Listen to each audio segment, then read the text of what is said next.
আজকের গল্প পরিবর্তন। আমি বাবলু আপনাদের গল্প শোনাচ্ছি। গল্প পরিবর্তন, পর্ব তৃতীয়। বিয়ের দিন মাংস দেখে আমার কম কম লাগলো। সুহাসিসদা বলল 20 কেজি মাংস কম এনেছি, ও ঠিক হয়ে যাবে। রাতে পাড়ার লোকজন ও বাইরে থেকে আসা নিমন্ত্রিত অতিথিরা প্রায় সব মাংস খেয়ে ফেলে। বাকি কন্যাযাত্রী ও আমাদের ক্লাবের হনুমানের দল আর তোমাদের মতন কয়েকটা বাড়ির লোকজন খাওয়া বাকি। আমি রানাকে সব ব্যাপারটা বললাম। রানা বলে দাদা সব কাজেই বেশি বাড়াবাড়ি করে। সুহাসিসদা বলে ঘেটু ভাই, বড় একটা ভুল করে ফেলেছি, বাবা জানতে পারলে রাগ করবে, তাই একটা কিছু কর। আমি একটা বুদ্ধি বার করলাম, মাংস কাটিয়ে এনে রান্না করতে প্রায় 1 ঘন্টা লাগবে। তাই ইলেকট্রিশিয়ানকে বললাম, ভাই শুধুমাত্র খাবারের প্যান্ডেলের লাইটের কানেকশানটা কেটে দিয়ে এখান থেকে তুই কেটে পড়বি, আমি যখন ফোন করব তখন তুই আসবি, বাকিটা আমি দেখছি। ব্যাস, কনেযাত্রীদের বললাম প্যান্ডেলের লাইট আসলেই আপনাদের বসিয়ে দেব। রবীন স্যার বলে এই ব্যাপার, তা ঘেটু তোর মাথায় তো ভালো উপস্থিত বুদ্ধি আছে, বাবা খুব ভালো। ঘেটু রবীন স্যারকে বলে স্যার আজ রাতে একজনকে নিয়ে আসব, বিয়ের কার্ড ছাপানোর কাজ করে, বড়দিকে থাকতে বলবেন, কার্ড পছন্দ করবে। আর জেঠিমা তোমার হাতের মচমচে পিঁয়াজি করে রেখো। রাতে 5-7 জন থাকবে বলে ঘেটু রবীন স্যারের ঘর থেকে বেরিয়ে যায়। রাস্তায় রানার সঙ্গে ঘেটুর দেখা। রানা বলে ঘেটুদা, পাশের পাড়ার সঙ্গে সামনের রবিবার একটা ম্যাচ করলে কেমন হয়? রাতে মাংস রুটি কালুদা সাপ্লাই দেবে। ঘেটু বলে মাঠে কাল থেকে খেলা বন্ধ, কারণটা রবীন স্যারের বড় মেয়ে বুড়িদির বিয়ের প্যান্ডেল হবে। হালি শহরের পাত্রের বাড়ি, পাত্র কলেজের প্রফেসর। আজ সন্ধ্যাবেলায় ফুটবল খেলা শেষ করে ঘেটু, রানা, বিষ্ণু, টনি ও সাবুবাবু সঙ্গে বিয়ের কার্ড নিয়ে আসা রায়বাবুকে নিয়ে রবীন স্যারের বাড়ি পৌঁছায়। বিয়ের কার্ড পছন্দ করিয়ে রায়বাবু চলে যায়।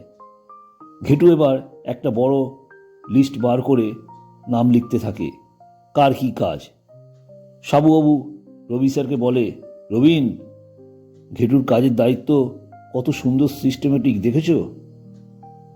ঘেটু এবার একটা বড় নিঃশ্বাস দিয়ে বলে জেঠিমা আর কত দেরি।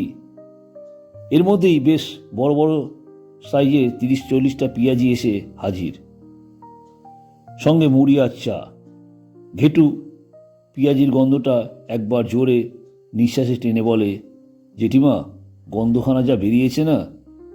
একটা পিঁয়াজি মুখে ঢুকিয়ে 1 মুঠো মুড়ি দিয়ে চিবাতে থাকে। রবীন স্যারের স্ত্রী বলে বাবা ঘেটু, একটু দেখে খা, পিঁয়াজি গরম। ঘেটু বলে জেঠিমা টেনশন করবে না এই ঘেটুকে নিয়ে, পিঁয়াজিখানা যা হয়েছে না জেঠিমা, বলার ভাষা নেই। এই কথা শুনে রবীন স্যারের ছোট মেয়ে নীলু একটু মুচকি হাসে। ঘেটুর চোখে পড়ে নীলুর হাসি।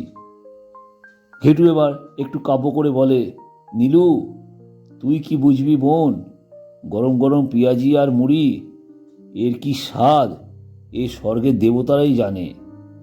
পাশ থেকে টনি বলে উঠল ঘেটুদা, এ তো ননভেজ, দেবতারা তো ভেজ খায়।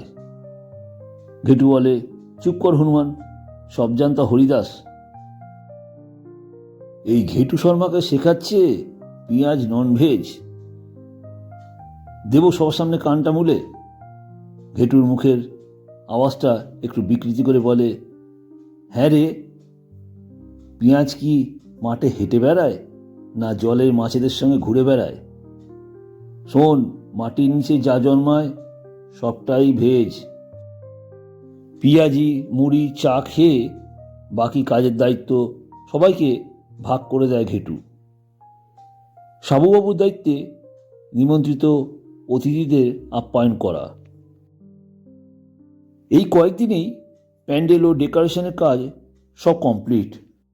কাপড় ও ফুল দিয়ে খুব সুন্দর করে সাজানো হয়েছে। পাড়ার চারদিকটা রং বেরঙের লাইট দিয়ে সাজিয়েছে। আজ বিয়ের দিন, সকাল থেকে ঘেটুর নজর চারিদিকে আছে। সকাল সকাল পাত্রের বাড়ি থেকে গায়ে হলুদের তত্ত্ব এসেছে। একটা ঘরে সেই সব তত্ত্ব রেখে ঘেটু তালা লাগিয়ে দেয়। বিট্টু সকাল থেকে কোথায় কি হচ্ছে সব খবর আগেভাগে ঘেটুর কানে পৌঁছে দিচ্ছে। পাত্রের ঘর থেকে কেজি 8 ওজনের একটা নধর কাতলা পাঠিয়েছে। রাধুনী ঠাকুর কাতলা দেখে বলে, ঘেটুদা, এই নধর কাতলাটা কি করব? ঘেটু বলে, ঠাকুর, দুপুরে মাছের মাথা দিয়ে মুগ ডাল, 100 পিস মাছ দিয়ে দুপুরের দই কাতলা করবে, বাকি মাছের পিসগুলো কড়া করে ভাজবে। অনেক দিন গরম গরম ভাতে ঘি দিয়ে সঙ্গে কড়া করে ভাজা কাতলা মাছ খাইনি।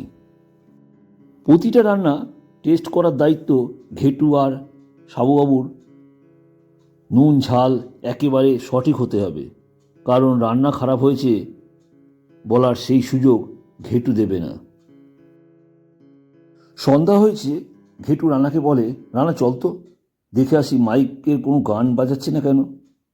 কাছে গিয়ে ঘেটু আওয়াজ দেয়, কিরে, তোরা কি শ্রাদ্ধ বাড়িতে এসেছিস? সন্ধ্যা হয়ে গেছে, সানাই বাজাবি না? মেশিনপত্র আচার দিয়ে ভাঙবো। তাড়াতাড়ি সানাই বাজাতে শুরু করে। পাত্র ফুল দিয়ে সাজানো একটা গাড়ি এসে দাঁড়ায়, সঙ্গে বরযাত্রীদের গাড়িও আসে। ঘেটু স্টুডিও পাড়ায় অভিনেতা অভিনেত্রীদের ড্রেস সাপ্লায়ার রাজুকে বলে রাখে 1 কালারের 20টা পাঞ্জাবি ও ধুতি, আর কনেযাত্রী যাওয়ার জন্য স্যুট প্যান্ট 1 কালারের 20টা দিতে। আজ সব বন্ধুরা ঘেটু ও সাবুবাবু 1 কালারের পাঞ্জাবি ধুতি পরে বিয়ের অনুষ্ঠানে উপস্থিত হয়। ঘেটুর হনুমানের দল 1 কালারের পোশাক পরে বিয়ের অনুষ্ঠানে যাওয়ার অভিনবত্ব একটা চমক।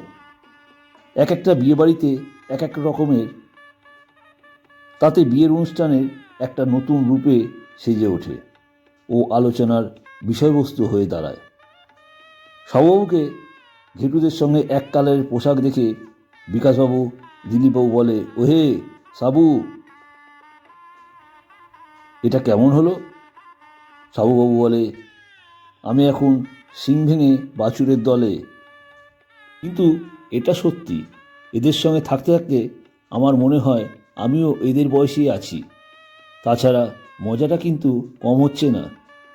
ঘেটু এবার 1 রকমের পোশাক পরা হনুমানের দল নিয়ে বর বাবা জীবনের সামনে হাজির।